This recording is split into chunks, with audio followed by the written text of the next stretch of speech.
خراج عقیدت پیش کر سکیں کہ جیسے عظیم ساتھی سرور گرامی علیہ الصلاۃ والسلام سے پہلے کسی نبی اور پیغمبر کو میسر نہیں آئے ہیں،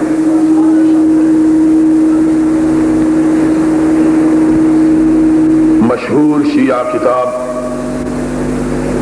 تفسیر حسن عسکری میں لکھا ہے کہ ساری کائنات میں رب کائنات نے سب سے افضل اور بلند تر مقام اگر کسی کو عطا کیا ہے تو انبیاء اور رسول اللہ کو عطا کیا ہے، اور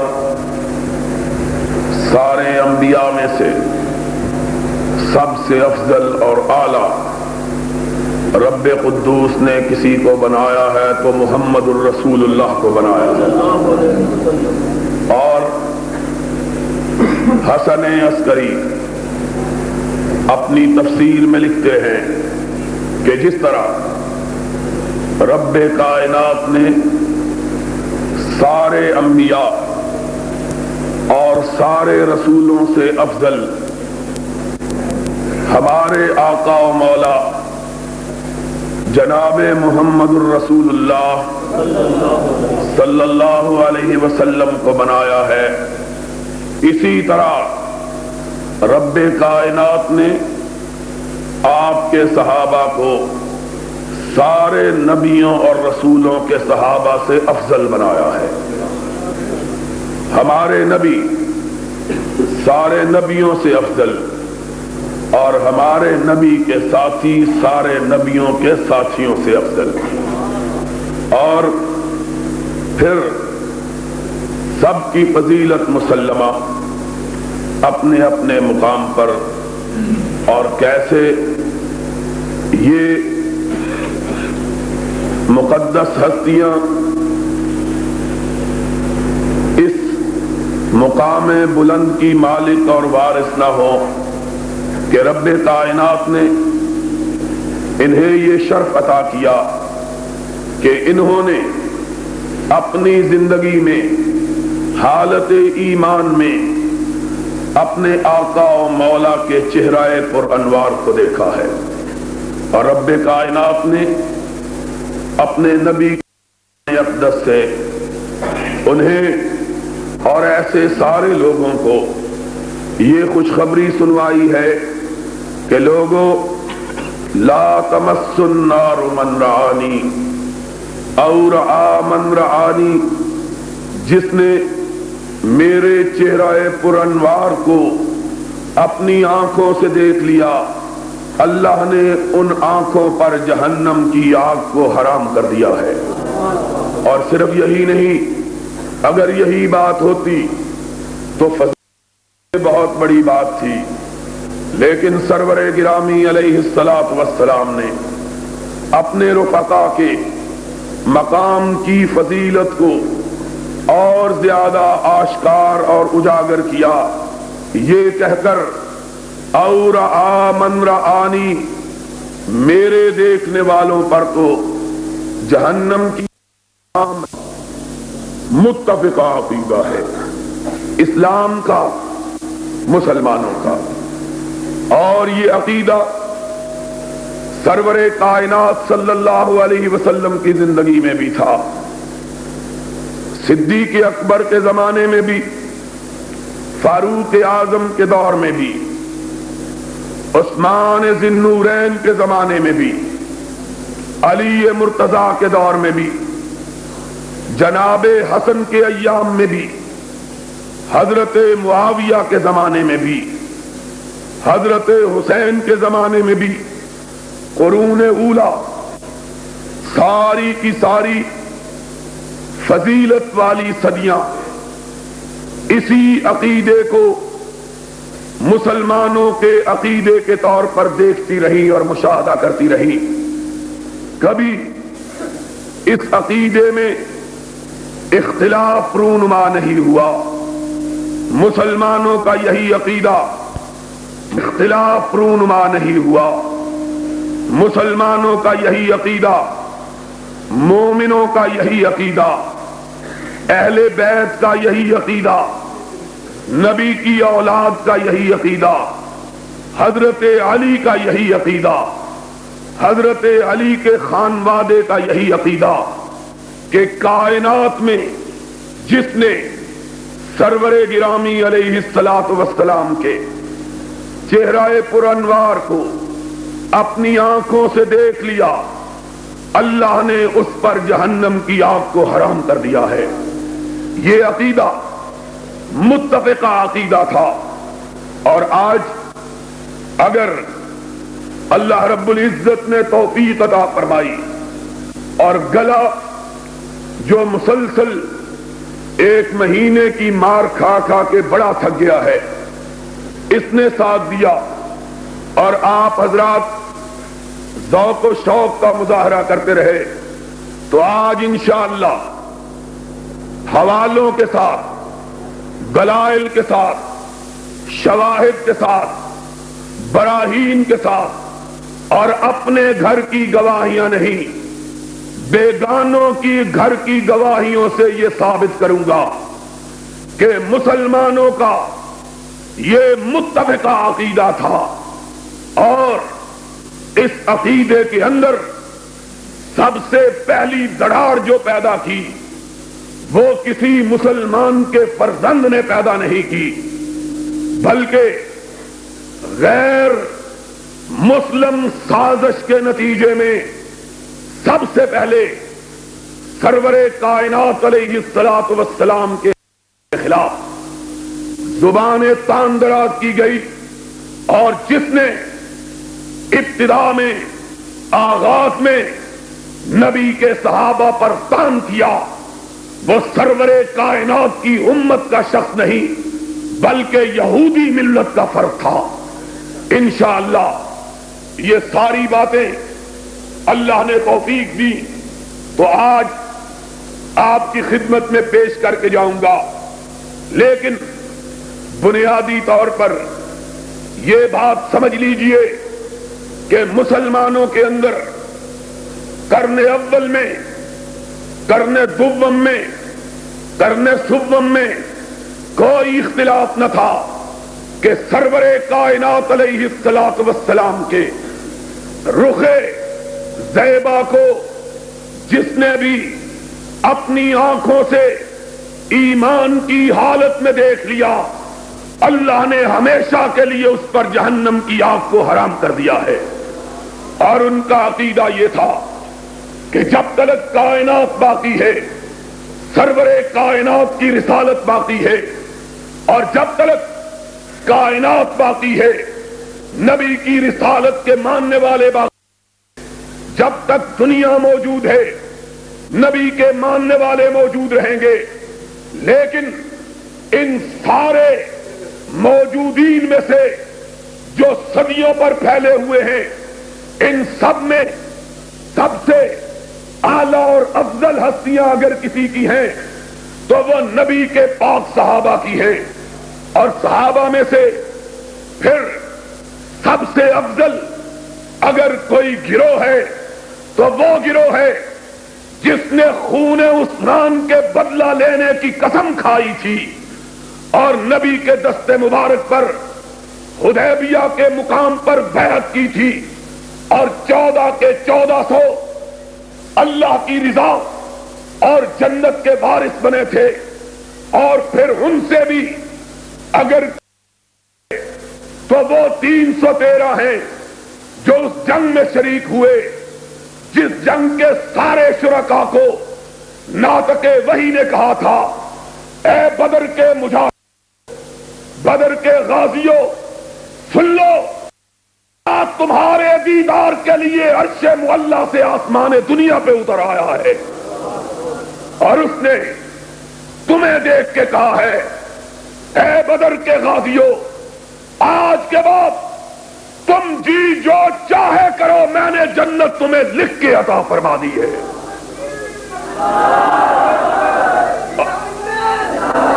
اور پھر ان میں سے بھی وہ 10 صحابی سب سے افضل ہیں جن میں سے ایک ایک کا نام لے کر نبی نے جنت کی بشارت دی ہے. ایک ایک کا نام لے کر.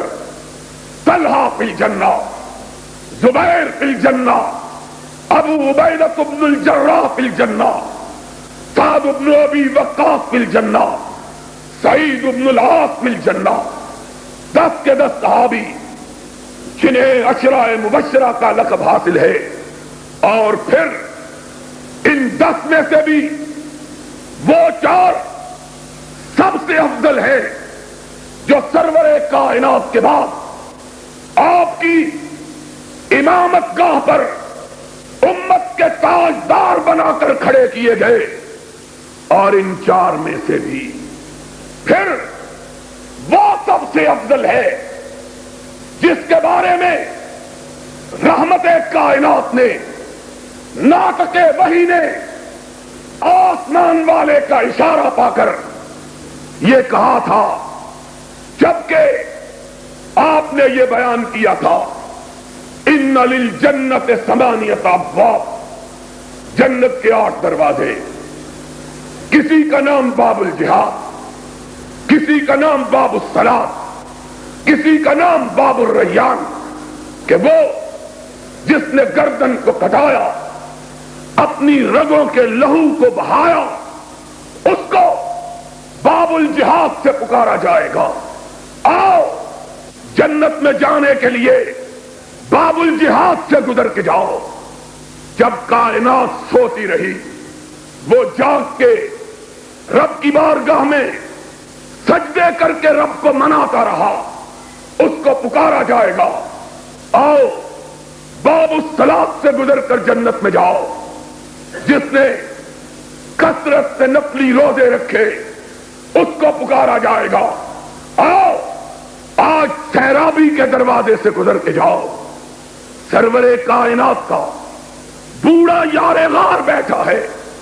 دل میں خیال آیا، خیال نے الفاظ کا جامہ پہنا، لبوں سے الفاظ جدا ہوئے. آقا جائے گا تو ایک ہی دروازے سے، کہ داخل ہونے والا جب بھی کہیں داخل ہو ایک ہی دروازے سے گزر سکتا ہے. لیکن کوئی ایسا خوش نصیب بھی ہوگا جس کو یہ اعزاز ملے کہ جنت کے 8 دروازوں کے دربان فرشتے آواز لگائیں آؤ ہمارے دروازے سے ہو کے جنت میں جاؤ، آؤ ہمارے دروازے سے گزر کے جنت میں جاؤ. آقا کوئی ایسا بھی ہوگا؟ رحمت کائنات سر اقدس کو جھکایا. آقا سر اقدس کو اٹھائیے. جواب رب نے دیا. کہا کیا جواب دیا؟ کہا پوچھنے والے کو جواب دیجئے یا صدیق انت منہم. جس کو جنت کے 8 دروازوں سے پکارا جائے گا وہ صدیق اکبر ہوگا.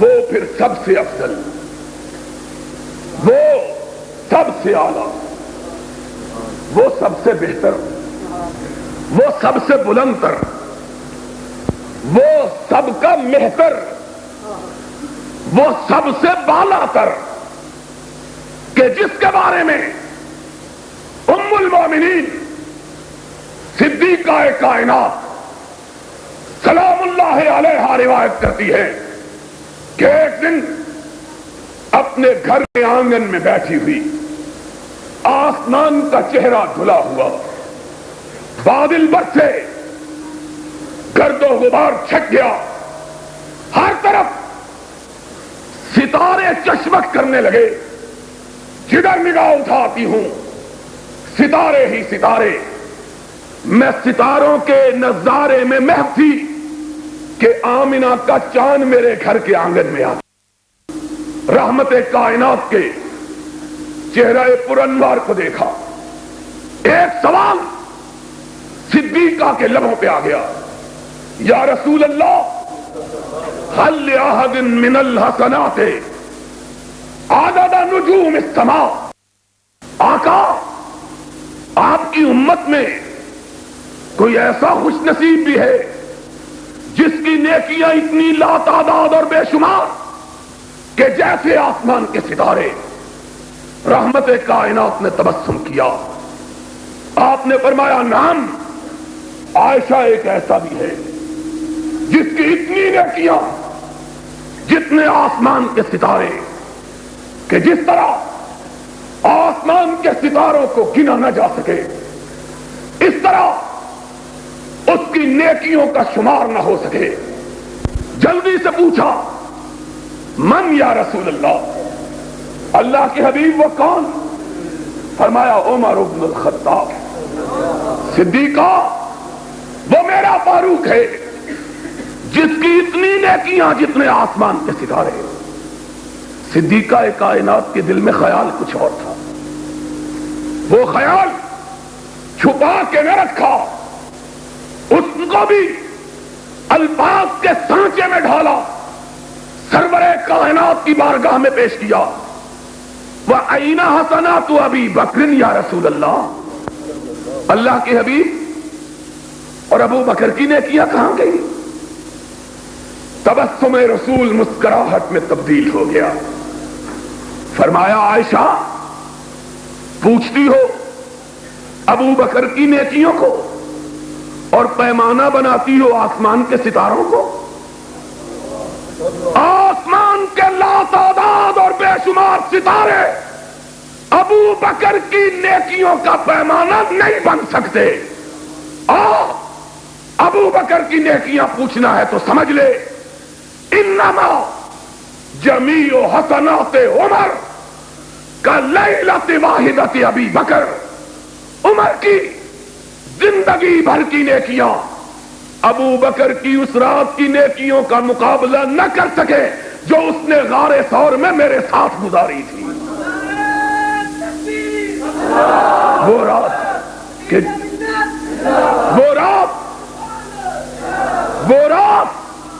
کہ جس رات رب نے مجھ کو اور صدیق اکبر کو ایک صیغے میں مخاطب کیا تھا. مجھ میں اور صدیق میں جدائی گوارا نہ کی. یہ نہیں کہا کہ لا تحزن ان اللہ معی ومعک. خدا نے کہا لا تحزن ان اللہ معنا. صدیق آج غار ثور میں تجھ کو یہ مقام ملا کہ محمد اور صدیق تیری روح اللہ نے ایک کر دی ہے. خدا نے کہا ان اللہ. وہ پھر کائنات میں سب سے اعلیٰ، سب سے افضل، سب سے بلندر کہ محمد الرسول اللہ صلی اللہ علیہ وسلم جس کی نیکیوں کے لیے آسمان کے ستاروں کو بھی پیمانہ بنانے کے لیے تیار نہیں ہے. اور یہی عقیدہ ساری امت کا تھا. سن لو آج انشاءاللہ یہ بات سمجھا کے جاؤں گا کہ امت میں کسی ایک شخص کا بھی اس کے مخالف عقیدہ نہ تھا. اور امت کا عقیدہ کیسے نہ ہو؟ خود رسول کا یہی عقیدہ تھا. خود رسول کا بھی اور خود رسول کا. جاؤ کتاب اٹھاؤ دیکھو ایک بڑھیا نبی کی بارگاہ میں حاضر ہوتی ہے، سوال کرتی ہے یا رسول اللہ صلی اللہ علیہ وسلم میں کمزور، فقیر، ناتمام، بے کس و بے بس، غریب، مفلس و قلاش. آقا میرے پاس کھانے کے لیے کچھ نہیں، تیری بارگاہ میں آئی ہوں، مجھے کچھ عطا کر دے. آج 2 ٹکے کا واعد آتا ہے صدیق پہ کیچڑ اچھالتا ہے اور چلا جاتا ہے، کسی کے کان پہ جوں نہیں رینگتی، ماشاء اللہ کا کوئی ضابطہ حرکت میں نہیں آتا، کوئی فوج تخت مست نہیں ہوتی، کوئی ڈپٹی کمشنر قدغن عائد نہیں کرتا۔ میں بارہا یہ بات کہہ چکا ہوں، پورے پاکستان بھر میں یہ ایام جو محرم کے گزرے ہیں اتنا کچھ سنا ہے کہ دل پک گیا ہے، اور باشگاہ الفاظ میں کہتا ہوں، کیوں گردش مدام سے گھبرا نہ جائے دل، انسان ہوں پیالہ و ساغر نہیں ہوں میں۔ وہ لوگ جن کو یہ بھی معلوم نہیں کہ ایمان کہتے کسے ہیں، اسلام نام کس کا ہے، اہل بیت کا اطلاق کس پہ ہوا، وہ اٹھتے ہیں اور صدیق کے ایمان اور اسلام پہ گفتگو کرتے ہیں۔ ضیاء الحق کے لیے ماشاء اللہ کے ضابطے موجود، اور کائنات کے امام کے یار غار کے لیے کوئی ضابطہ نہیں۔ آج ہمارے لیے جلسوں پر پابندی، اجتماعات پہ پابندی، ہم تو اس حجاب کے قائل ہی نہیں جو آج حجاب یہاں دیکھا ہے، تھوڑے لوگ اندر باقی باہر، باہر جلسہ کی اجازت دینے میں تکلیف کیا ہے؟ اگر لوگوں کے جلسے جلوس جس میں اسلاف کے خلاف، سرور کائنات کے اصحاب کے خلاف اور روئے زمین کی بہترین کے خلاف حرزہ سرائی کے لیے روٹ دیے جا سکتے، اجازت نامے دیے جا سکتے، تو سرور کائنات کے صحابہ کے تقدس کے لیے، ان کی مدح سرائی کے لیے، ان کو خراج تحسین پیش کرنے کے لیے جلسے کی اجازت بار کیوں نہیں دی جاتی؟ میں کعبے کے رب کی قسم یہ کہنا چاہتا ہوں، میں کسی دوست کو ابتلا میں نہیں ڈالنا چاہتا، وگرنہ اگر میرے بس میں ہو اور جلسے کے ان بے کس و بے بس منتظمین کو گرفت کا خطرہ نہ ہو، اللہ کی قسم ہے کسی ضابطے کو پرواہ میں نہ لاتے ہوئے سب سے پہلے میں اس چوک میں باہر کھڑے ہو کر تقریر کرنے کے لیے تیار ہوں۔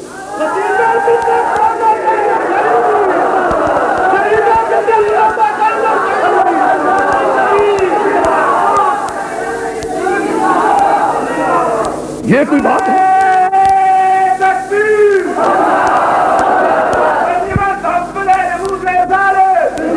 اور سن لو، آج ایک وہابی کا عقیدہ بھی سن لو رسول کے غلاموں کے بارے میں، سن لو، میرا عقیدہ یہ ہے ضیاء الحق اور ساری کائنات کے حکمران اکٹھے ہو جائیں، اکیلے صدیق کی چوٹی کا مقابلہ نہیں کر سکتے۔ کوئی بات ہے؟ تمہارے لیے ماشاء اللہ کے ضابطے اور کائنات کے امام کے یار غار کے لیے کوئی ضابطہ نہیں؟ سن لو، میں یہ کہنا چاہتا ہوں اور یہ بات نوٹ کروانا چاہتا ہوں، جس ملک میں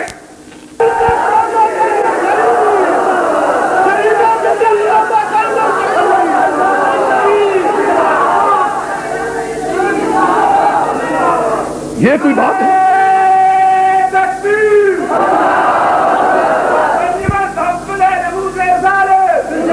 اور سن لو، آج ایک وہابی کا عقیدہ بھی سن لو رسول کے غلاموں کے بارے میں، سن لو، میرا عقیدہ یہ ہے ضیاء الحق اور ساری کائنات کے حکمران اکٹھے ہو جائیں، اکیلے صدیق کی چوٹی کا مقابلہ نہیں کر سکتے۔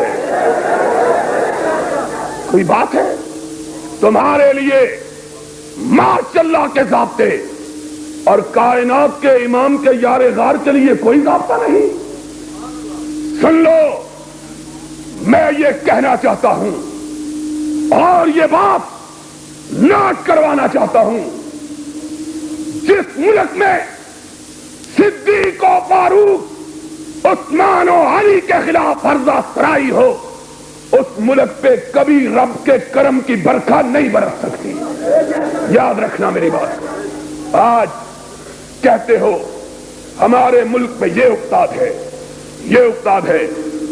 اس ملک پہ افتاد کیوں نہ کے خلاف عرضہ سرائی کی جائے کہ ہمارا اسلام جن کا رہین منت ہے، اگر وہ آج نہ ہوتے تو ہم نے جنم پہن کے بتوں کی پرستش کرنا تھی. آج صدیق کے خلاف، فاروق کے خلاف، اور یہ پہلوانوں کا شہر ہے. مجھے معلوم نہیں کہ یہ اتنی سی چھوٹی مسجد میں سما کیسے گئے ہیں. اگلی دفعہ جلسہ کرنا، اسی لیے میرا نام تم نے پہلے نہیں لکھا تھا، ڈرتے ہوئے کہ یا اپنا گریباں چاک یا دامن یزداں چاک. ہم نہ کسی کو گالی دیتے ہیں، نہ گالی دینا ہمارے مذہب میں جائز ہے.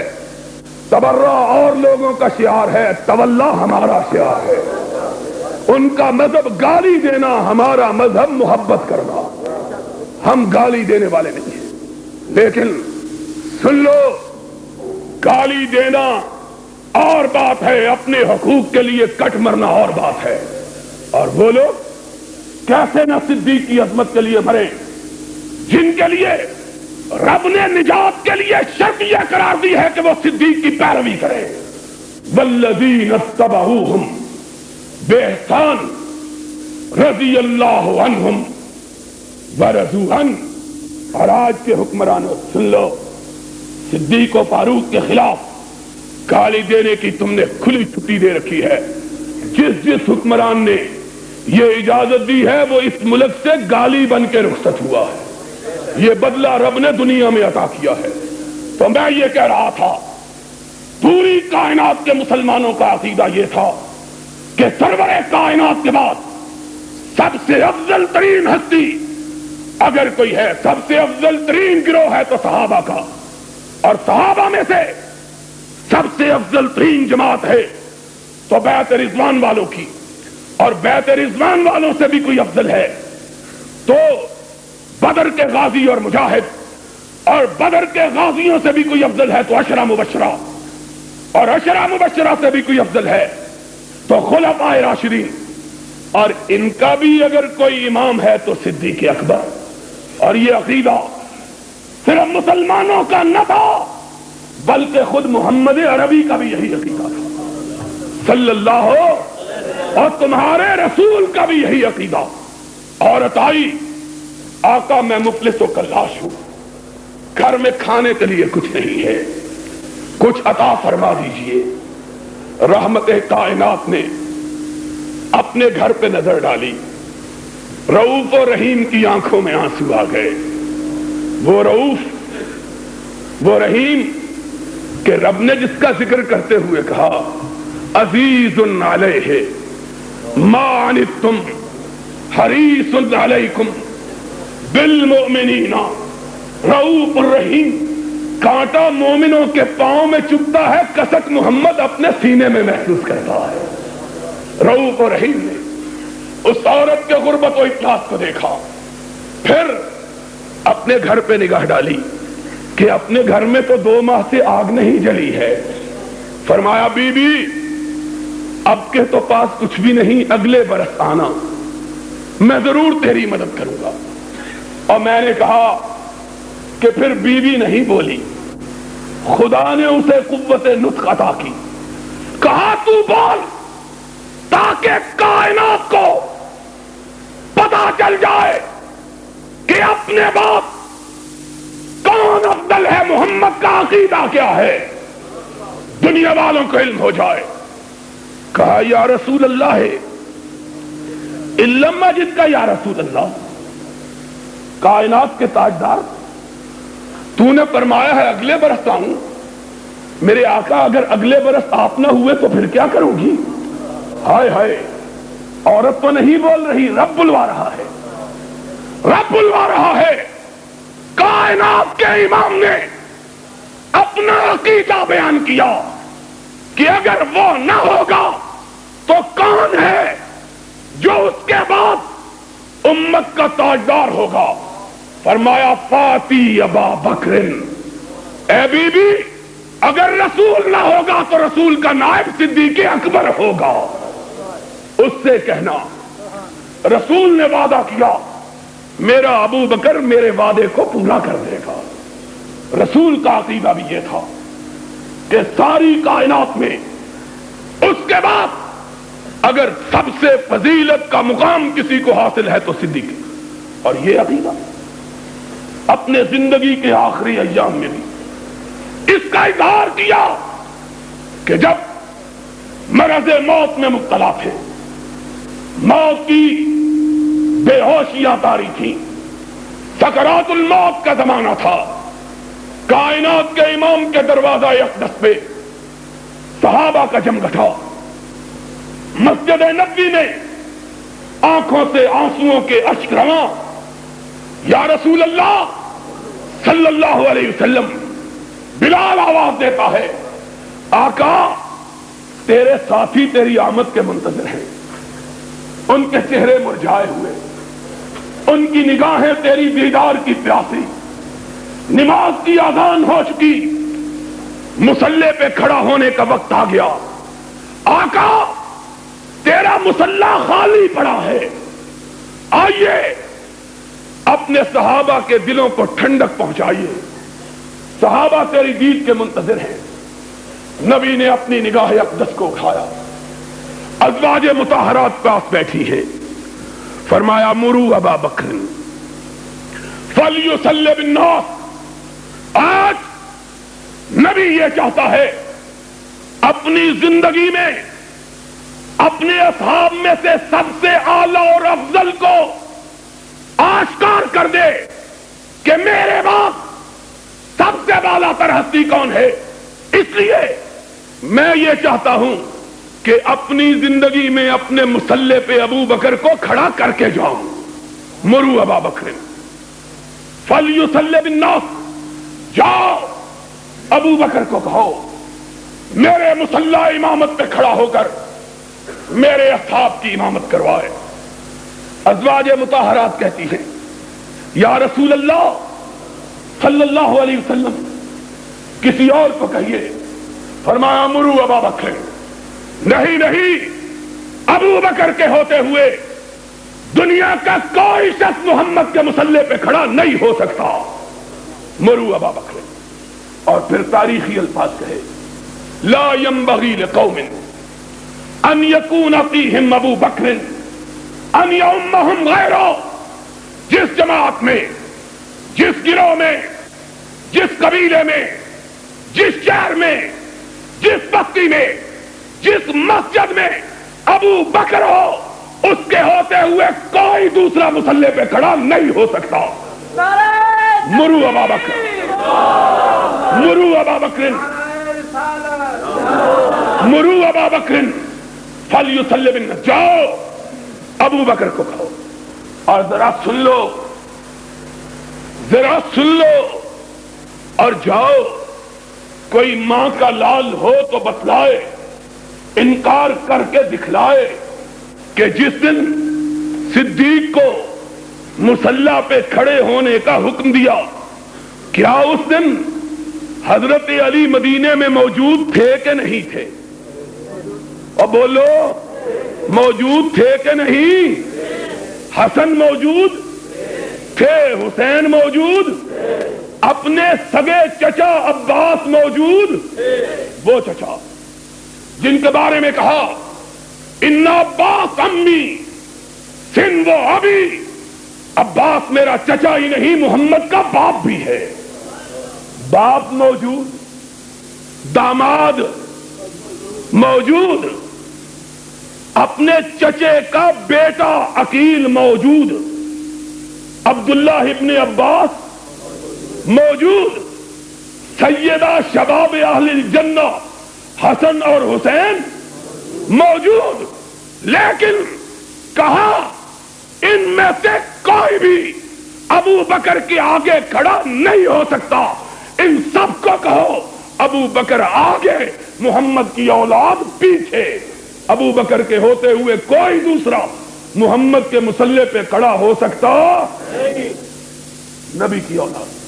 اور کوئی یہ نہ کہے حسن و حسین چھوٹے تھے، حسن و حسین چھوٹے تھے۔ دوستوں کا عقیدہ یہ ہے کہ امام جب پیدا ہوتا ہے قرآن کا حافظ پیدا ہوتا ہے، امام جب پیدا ہوتا ہے قرآن کا حافظ پیدا ہوتا ہے۔ 3 سال کی عمر میں وہ مصلی امامت پہ کھڑا ہو سکتا ہے۔ جب حسن و حسین سرور کائنات کے آخری ایام میں موجود تھے تو بڑے کی عمر شیعہ روایات کے مطابق 8 برس تھی، چھوٹے کی عمر 7 برس تھی۔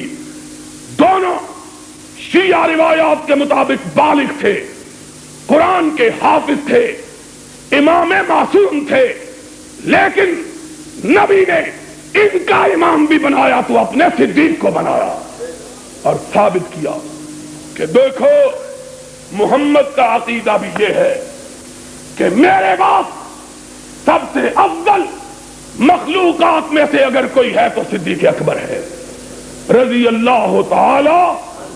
رسول کا بھی یہی عقیدہ، اور سن لو خدا کا بھی یہی عقیدہ ہے، خدا کا بھی یہی عقیدہ کہ نبی کے بعد اگر مقام ہے تو صدیق کا، اور یہ عقیدہ ثابت ہوا اس دن جب کہ 4 طرف سے نبی کے دروازے کو کافروں نے گھیرا ہوا تھا۔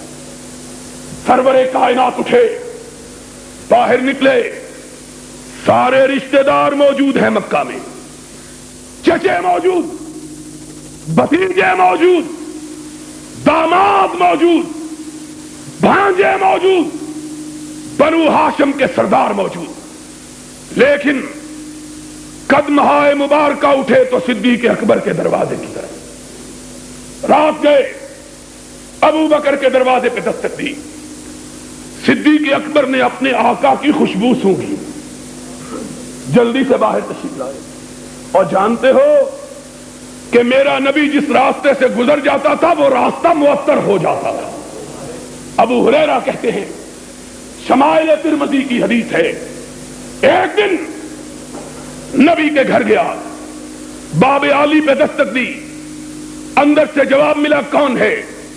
میں نے کہا خادم رسول اللہ ہے ابو ہریرہ، رسول کا خادم ابو ہریرہ۔ کہا کیا بات ہے؟ کہا آقا کی شرف کے لیے، آقا کی بارگاہ میں شرف باریابی کے لیے آیا ہوں۔ کہا کونین کے تاجدار گھر میں نہیں ہیں؟ ابو ہریرہ کہتے ہیں سرور کائنات کے دروازے سے پلٹا اور اب کسی سے پوچھنے کی حسرت نہ رہی کہ میرے آقا کہاں گئے۔ کیوں؟ گلی میں آیا، سونگا، جس طرف سے خوشبو آ رہی تھی اس طرف چل پڑا، مجھے پتا چل گیا میرا آقا اسی طرف گیا ہے۔ تکبیر! کونین کا تاجدار جدھر سے گزر جاتا ہے وہ راستہ معطر ہو جاتا ہے۔ صدیق نے اپنے گھر میں سونگا کہ کائنات کے تاجدار کی خوشبو آ رہی، دروازے پہ دستک ہوئی، جلدی سے دروازہ کھولا، سامنے بدر تمام کو دیکھا کہ آج ماہ تمام ابو بکر کی چوکھٹ پہ اتر آیا ہے۔ فرمایا آقا اس رات گئے آپ کہاں تھے؟ فرمایا ابو بکر آج مجھے ہجرت کا حکم ہو گیا ہے۔ یا رسول اللہ میرے لیے کیا ارشاد ہے؟ فرمایا جس خدا نے مجھے ہجرت کا حکم دیا اس نے تجھ کو بھی ہجرت کا حکم دیا ہے۔ صدیق کی آنکھوں میں آنسو آئے، کہہ لگے یا رسول اللہ اسمانی رب العرش من فوق العرش، کیا عرش والے نے میرا نام لے کے حکم دیا ہے؟ آقا اللہ نے میرا نام لے کے کہا۔ نبی نے صدیق کی آنکھوں میں جگمگاتے ہوئے تاروں کو دیکھا، فرمایا صدیق خوش ہو جا کہ عرش والے نے تیرا نام لے کے حکم دیا ہے کہ اس سفر میں اور گجرانوالے کے لوگوں یاد رکھنا کہ اس سفر میں جو نبی کی زندگی کا سب سے مقدس سفر تھا، نبی نے بہت سے سفر کیے، بے شمار سفر کیے، بدر کی طرف سفر کیا، حنین کی طرف سفر کیا، احد کی طرف سفر کیا، حدیبیہ کا سفر کیا، حج کا سفر کیا، لیکن نبی کی زندگی کے سب سے اعلیٰ سفر دو ہیں، ایک زمین کا سفر، ایک آسمان کا سفر۔ زمین کا سفر ہجرت کا سفر، آسمان کا سفر معراج کا سفر۔ اور سن لو، یہ نبی کی زندگی کے سب سے اعلیٰ سفر، سب سے افضل سفر، سب سے بہتر سفر۔ اور ان دونوں سفروں کے لیے رفیق سفر بھی کائنات کے سب سے اعلیٰ لوگ، رفیق سفر بھی کائنات کے سب سے اعلیٰ لوگ۔ آسمان کے سفر کے لیے آسمانوں کا سردار جبریل امین ساتھی بنایا گیا، اور ہجرت کے سفر کے لیے زمینوں کا سردار صدیق اکبر ہمسفر بنایا گیا۔ اللہ نے بھی بیان کیا، اللہ نے بھی بتلایا کہ محمد الرسول اللہ صلی اللہ علیہ وسلم کے بعد سب سے اعلیٰ، سب سے بہتر انسان اگر کوئی ہے تو صدیق اکبر ہے۔ اسی لیے ہجرت کی رات نگاہ انتخاب بنو ہاشم کے کسی فرد اور اپنے قبیلے کے کسی انسان، اپنے کسی داماد، اپنے کسی عزیز پہ نہیں پڑی، بلکہ خداوند عالم کے حکم پر نگاہ انتخاب پڑی تو صدیق اکبر پہ پڑی رضی اللہ تعالی۔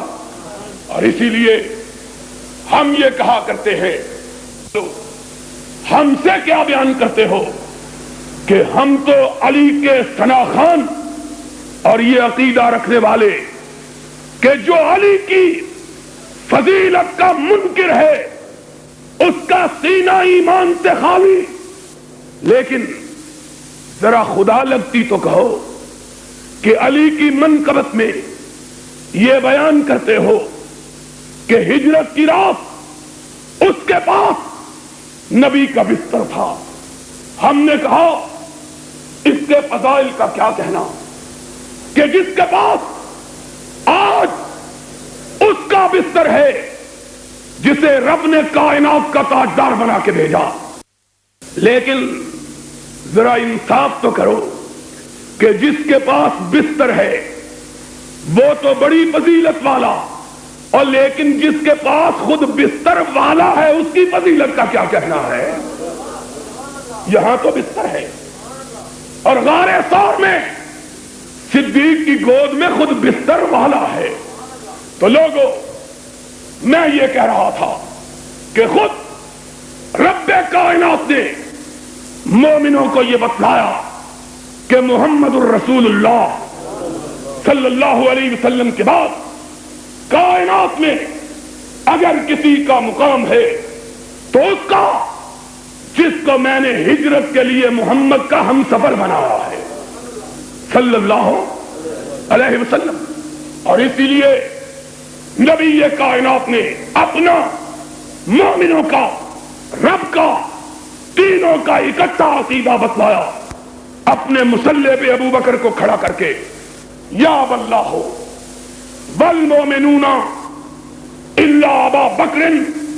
سن لو، مومن بھی نہیں مانتے، عرش والا بھی نہیں مانتا، فرش والے بھی نہیں مانتے، مانتے ہیں تو نبی کے بعد صرف صدیق اکبر کو مانتے ہیں، محمد الرسول اللہ۔ اور نبی کے سارے صحابہ کا بھی یہی عقیدہ تھا۔ چنانچہ سقیفہ بنی ساعدہ میں جب انصار سعد ابن عبادہ کو امیر المومنین بنانے کے خیال سے لے کر گئے اور فاروق کو، ابو عبیدہ ابن الجراح کو رضوان اللہ علیہ مجمعین علم ہوا، بھاگے ہوئے سقیفہ میں پہنچے، گفتگو ہوئی، لوگوں مہاجرین کے ہوتے ہوئے کوئی انصاری، کوئی دوسرا خلیفہ نہیں بن سکتا۔ لوگوں نے نبی کا نام سن کے گردن کو جھکا دیا۔ اب صدیق نے فاروق کے ہاتھ کو پکڑا، کہا فاروق ہاتھ بڑھاؤ، میں تیرے ہاتھ پہ محمد کی نیابت کی بیعت کرتا ہوں۔ فاروق کی آنکھوں میں آنسو آ گئے۔ کہا ابو بکر یار غار کے ہوتے ہوئے کوئی دوسرا آگے کیسے ہو سکتا ہے؟ صحابہ نے اتفاق کیا کہ ابو بکر کے ہوتے ہوئے کوئی دوسرا محمد کی خلافت کا حقدار نہیں بن سکتا۔ چنانچہ صحابہ کے اجماع سے صدیق اکبر کی بیعت ہوئی۔ اور آج لوگ کہتے ہیں خلافت چھین لی گئی۔ 10 دن محرم کے ہر روز ہم یہی سنتے رہے، خلافت چھین لی، خلافت چھین لی، خلافت غصب کر لی۔ ہم نے کہا کس نے غصب کی؟ کس کی غصب ہو گئی؟ غصب ہوئی، ابو بکر نے غصب کر لی۔ ہم نے کہا تمہیں یہ کس نے کہا؟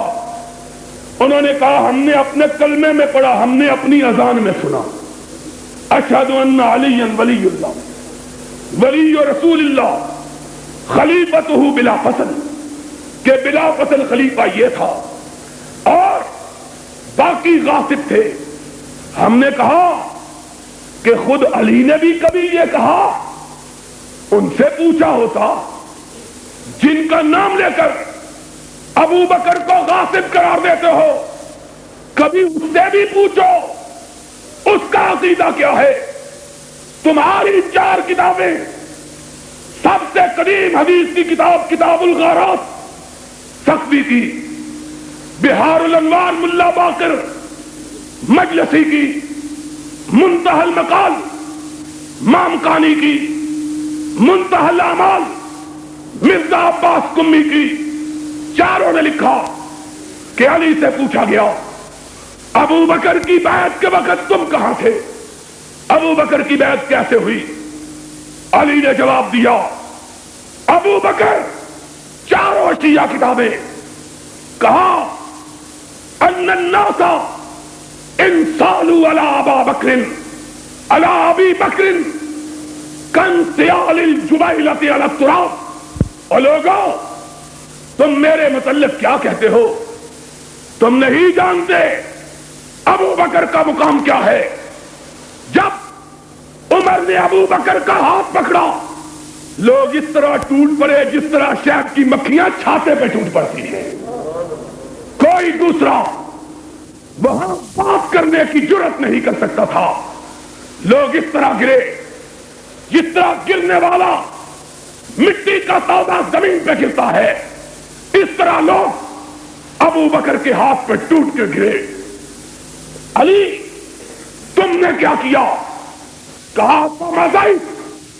وَقَمْ فَبَايَعْتُهُ وَأَطَعْتُهُ فِيمَا أَطَاعَ اللَّهَ وَرَسُولَهُ۔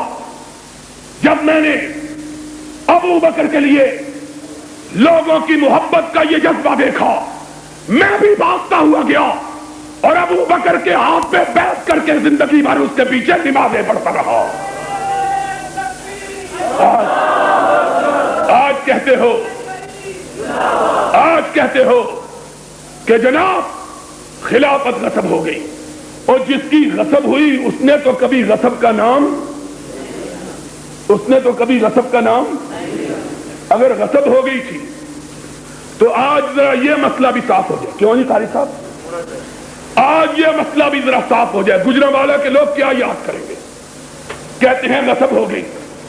میں پوچھتا ہوں تمہاری سب سے معتبر کتاب کافی کلینی کے اندر، الارشاد شیخ مفید کے اندر، اعلام البراء طبرسی کے اندر، الفصول المہمہ ابن صباغ کے اندر، کشف الغمہ اربلی کے اندر، مروج الذات مسعودی کے اندر، حیات القلوب ملا باقر مجلسی کے اندر، منتہی الاعمال مرزا عباس قمی کے اندر، 10 کتابوں کے اندر لکھا ہے کہ ابو بکر کے زمانے میں حضرت علی چیف جسٹس کے عہدے پر قائم تھے. بتلاؤ اگر علی ابو بکر کو اپنی خلافت کا غاصب سمجھتا تھا تو اس کا عہدہ قضات اس نے قبول کیوں کیا تھا؟ آج ہم کو بتلاؤ، ہم جیسے غریب لوگ، فقیر لوگ، مفلس و کلاش لوگ، بے بس و بے کس لوگ، وہ لوگ جو علی کے جوتوں کے ذرات کی مقابلے میں کھڑا ہونے کی جرات نہیں کر سکتے، ہم جیسے لوگ. سی آئی ڈی والوں لکھو، غلط ہو تو دار پہ کھینچو. ہم جیسے لوگ، ہماری جائیداد کی ضبطی کے آرڈر ہوئے. اور اخباروں میں گجرا والیوں پڑھا تھا کہ نہیں؟ جس مکان میں میں رہتا ہوں اس کے ضبطی کے آرڈر ہوئے. لوگ کو زکات کی ضبطی کا شکوہ کرتے ہیں. آج میرے پاس چینیا والی مسجد کے مدرسے دارالحدیث کے محتمل سیکٹری میر اشرف صاحب آئے. کہنے لگے جناب وہ زکات بند کر دی ہے. میں نے کہا پھر؟ کہنے لگے میں گیا، کہنے لگے علامہ صاحب کو کہو حکومت کی مخالفت چھوڑ دو، زکات دے دیں گے. میں نے کہا ضیاء الحق کو اقتدار چھوڑ دے، میں تجھ کو زکات دینے کے لیے تیار ہوں. ہم لوگ، تم زکات ضبط کر کے سمجھتے ہو حق بات کہنے سے باز آ جائیں گے. دل ضبط، زبان ضبط، جسم ضبط، جان ضبط کر لو. کعبے کے رب کی قسم ہر چیز کو ضبط کر سکتے ہو، محمد کی محبت اور اس کے صحابہ کی عظمت کو ضبط نہیں کر سکتے.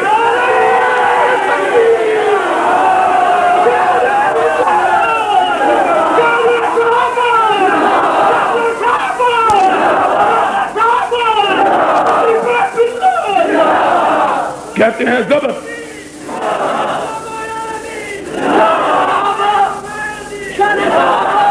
علماء اہل سنت سب کہتے ہیں، علماء اہل سنت کے انہوں میں روڑے تو لگ پہ. میں یہ کہہ رہا تھا ہم جیسے غریب لوگ، مفلس لوگ، کلاش، بے کسو بے بس، ہم تو کمزور ہیں. وہ تو شیر خدا تھا، فاتح خیبر تھا، سارے مرحب تھا، اسد اللہ الغالب تھا، بدر کا غازی تھا، حنین کا مجاہد تھا، یرموک کا راہی تھا، یمن کا قاضی تھا، حسنین کا باپ تھا، فاطمہ کا شوہر تھا، محمد کا داماد تھا.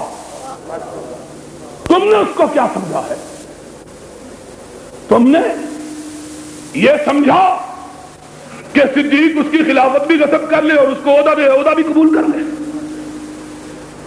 تم نے آج کے گئے گزرے لیڈروں سے بھی بدتر سمجھا ہے. آج ماشاء اللہ کا دور وہ ہے کہ نہیں؟ ویسے معلوم نہیں ہوں. کیوں جی قاری صاحب معلوم ہوں ہے؟ سی آئی ڈی والوں لکھ لو، قاری صاحب بھی کہتے ہیں معلوم نہیں ہوتا. معلوم نہیں ہوتا. اب تو ویسے ہی جی کا جانا ٹھہر گیا ہے، صبح گیا یا شام. اب دنیا کی کوئی طاقت اس گرتی ہوئی دیوار کو سہارا دے سکتی؟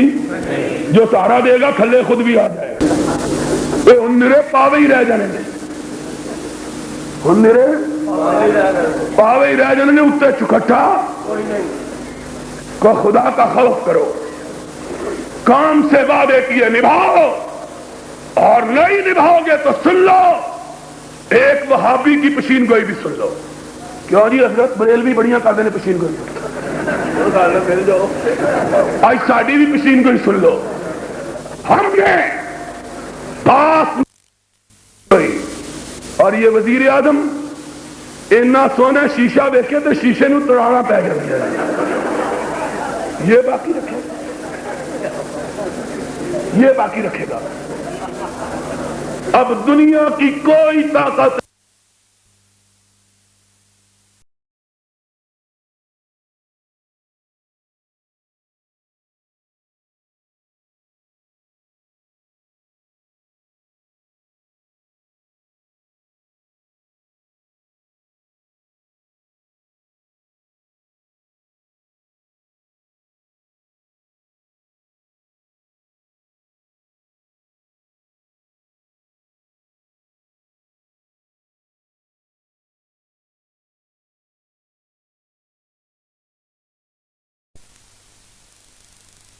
رسولاں وچوں آمنا دے لال دا جتھے کتے دسے لشکار وکھرا ساریاں رسولاں وچوں آمنا دے لال دا جتھے کتے دسے لشکار وکھرا اللہ اللہ کڈی اچھی شان ہے حضور دی رب نال جس نو پیار وکھرا انگلی ہلاوے ڈگ چند آسمان دا ہلاوے ڈگ چند آسمان دا رب تو پیارا ملے موجدہ قرآن دا او پتھراں حضور دیاں دتیاں گوائیاں سن اے پتھراں حضور دیاں دتیاں گوائیاں سن اے ساڈے حصے آیا لجدار وکھرا اوے اللہ اللہ کڈی اچھی شان ہے حضور دی رب نال جس نو پیار وکھرا او اس آسمانہ دے سورج نو شاماں نو ڈبنا پیندا اے او اس آسمانہ دے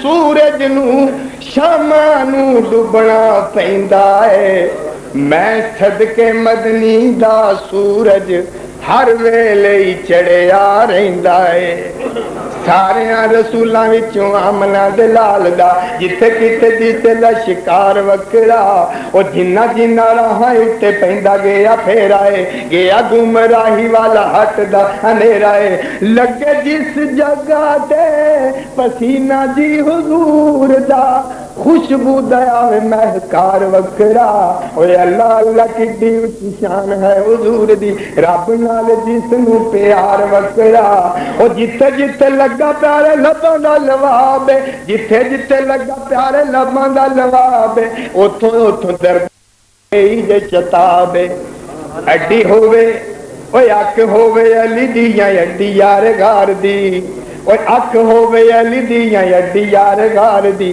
ملیا دوہاں نو دل دار وکھرا اوے اللہ اللہ کڈی اچھی شان ہے حضور دی رب نال جس نو پیار وکھرا او جنہاں دے نصیباں وچ سنگت حضور دی جنہاں دے نصیباں وچ سنگت حضور دی انہاں نو نہیں پوچھ ہونی کسے بھی قصور دی اور جنہ دے نصیباں وچ سنگت حضور دی انہاں نو نہیں پوچھ ہونی کسے بھی قصور دی اور جنہ کیتے دتیاں قرآن نے بشارتاں جنہ کیتے دتیاں قرآن نے بشارتاں ملیا نیکاں نو دربار وکھرا اوے اللہ اللہ کڈی اچھی شان ہے حضور دی رب نال جس نو پیار وکھرا صدق دی رٹ لگی جنہ دی زبان تے صدق والی رٹ لگی جنہ دی زبان تے انہاں نو یقین نہیں جے سچے قرآن تے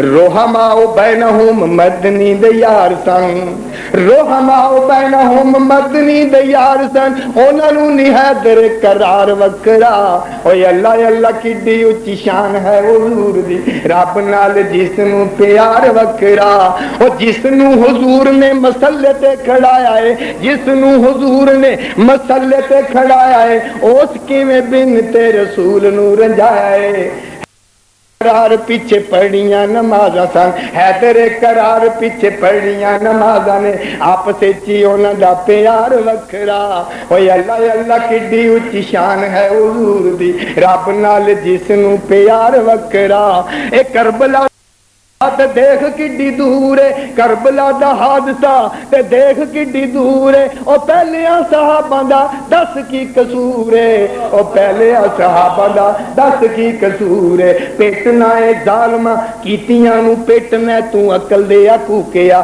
انہاں نیک لوکاں تیرا کیڑا کار پھوکیا اڈی گل گل جڈا منہ تیرا ظالماں اڈی کر گل جڈا منہ تیرا ظالماں انہاں دا تے رب دے ہاں پیار وکھرا اوے اللہ اللہ کڈی اچھی شان ہے حضور دی رب نال جس نو پیار وکرا او قسم خدا دی اسی سن لے بیان نو قسم خدا دی ساڈے سن لے بیان نو سینہ ٹھر جاندا جدوں پڑھ دے ہاں شان نو جنتاں تے رب دیاں رب نے ہی دینیاں جنتاں تے رب دیاں رب نے ہی دینیاں حاکم ملک المختار وکھرا او حاکم ملک المختار وکھرا تے ابو بکر عمر جے کر جنتاں چ جانا نہیں او ابو بکر عمر جے کر او جنتاں چ جانا نہیں او قسم خدا دی رب او تی بنا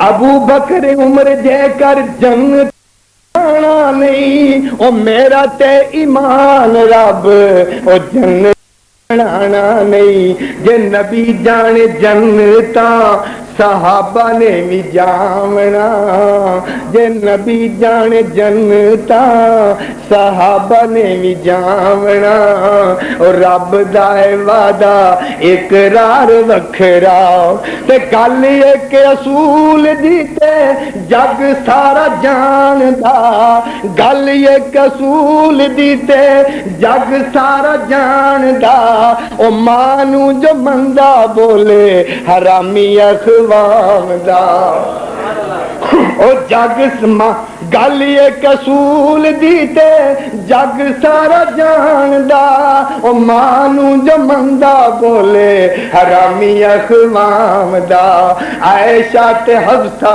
ساڈے مومناں دی ماواں نے رب دے ہیں انہاں دا وقار وکھرا اوے اللہ اللہ کیڈی اونچی شان میرے پیر دی او لکھ واری جند قربان ان ساریاں تے رب دے رسول تے رسول دیاں پیاریاں تے او سورج تے جو تھکے او دے منہ تے پینا ہے شاعر دسیا اشار وکھرا اللہ اللہ کیڈی اونچی شان میرے پیر دی